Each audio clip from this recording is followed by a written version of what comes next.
I was the top leader of them in lecturing in Arabic language, the mosque and everywhere. My name was not mentioned, and 4 doctors were mentioned in Eden. But those So that is a personal grudge. I mean, it's just a human error or something. Yes. Incompleteness. Thank you. About Abyssinia, Ethiopia, the book was published called Bayun Tabligh Bayun Rahim. And I wrote to Muslim that you write to him, tell him that I have been serving the cause of Islam, and my name should be preserved in history. You better write to him straightforwardly instead of... And then Muslim wrote to me, write to me what your activities were in Aden and Ethiopia, Abyssinia. I will get published. So it was not published again. Oh, poor thing. You better send them to me. Let's see. Maybe I hope this does not repeat. But you send that to me, that document. I say once again, try your luck with me this time, right? Yes. Yes. Mr. Bashir Yad Sahib, we have,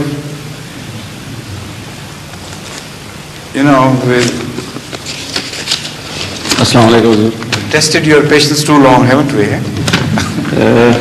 Question may be longer, but answer I don't know. It's a bit longer question.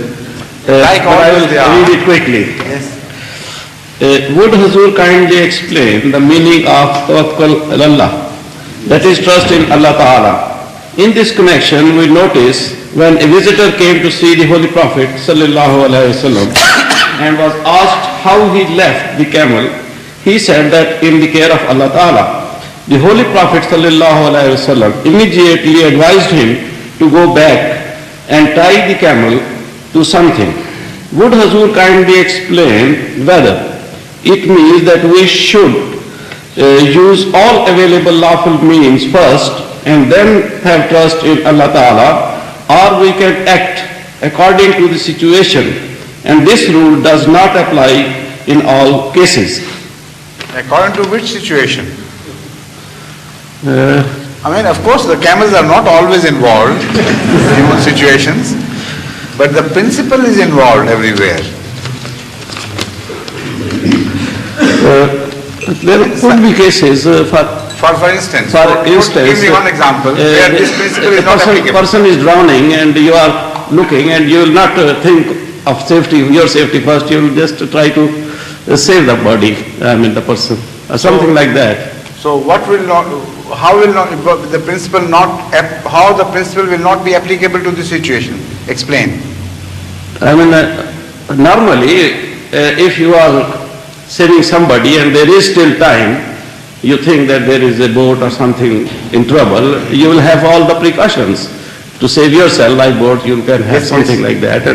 But in that other situation, you will just think quickly, or there is a fire and you have to save some baby out of that, you will jump in that and you will get it out.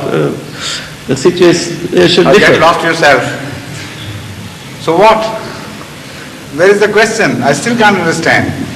No, Hazur, what I mean to say is, what message have you understood from that tradition which you cannot reconcile with the situations now which you are now describing? Explain yourself first, then I will be able to understand the question. Hazur, the impression was that... what message did you receive, first of all? Tell me. The message is that you can only... before you trust in Allah Ta'ala, that Allah Ta'ala will help you, first you should use all your means. For example, there is a patient, you should all... The message is that if you have access to means, you must not ignore it, must not discard that, and believe that Allah would do it for you and you do not have to move your fingers. This is the message. That if you have something within your power and you leave it to God, that will not be tawakkul, that would be an insult to God. As if you are such an important person that you stand above the natural laws. And it is the God who is subservient to you, He should see to it that despite the fact that you discard His laws, no harm should come your way. This is what Hazur Akram Sallallahu Alaihi Wasallam wants to convey. This is wrong. He says, whatever is within your power, reasonably, you must do that. And still there would be situations where you simply cannot achieve the objective. Leave in that case the rest to God. That is taqwa. That is tawakkul. Also, if you have taken all the necessary steps, still don't be very sure that that thing will be done. There are possibilities, inherent dangers, that despite your taking all the necessary steps, the objective will not be achieved. So leave that to God. That is tawakkul. Within your means and outside your means, tawakkul covers both the situations. In one instance, it teaches you hope, not to lose heart and not to be dispirited about the difficult situations. And in the other case, it teaches you humility. That despite the fact that you apparently have taken all the necessary steps, don't be too confident of yourself. Show humility towards God and have faith in Him and say, even if I achieve the objective, I will think it was you who did it, because these mayors were not enough to produce the required result without your mercy. These are the two sides of tawakkul which have been expressed in this tradition. Now, I don't see any clash with this concept of tawakkul with the situations you are quoting. This is what I have been trying to explain, that when there is no clash, what is the question?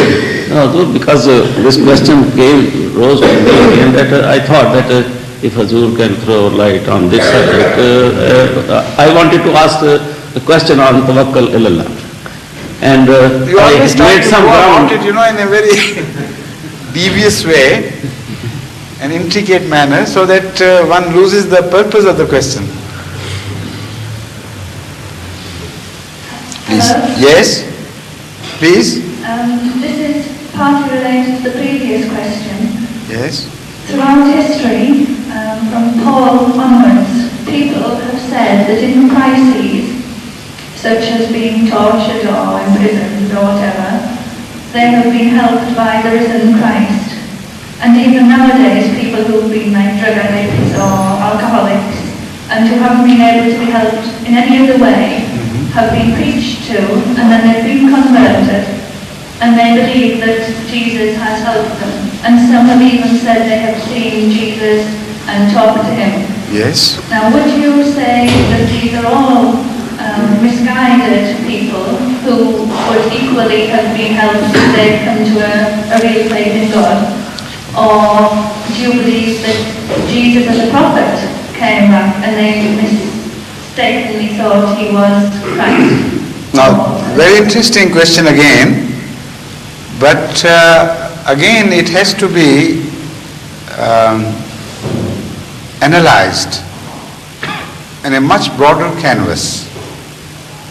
Unless you bring into picture some other similar incidents happening elsewhere in the world to the adherents of such religions as are totally opposed to the concept of Christianity, then what would happen?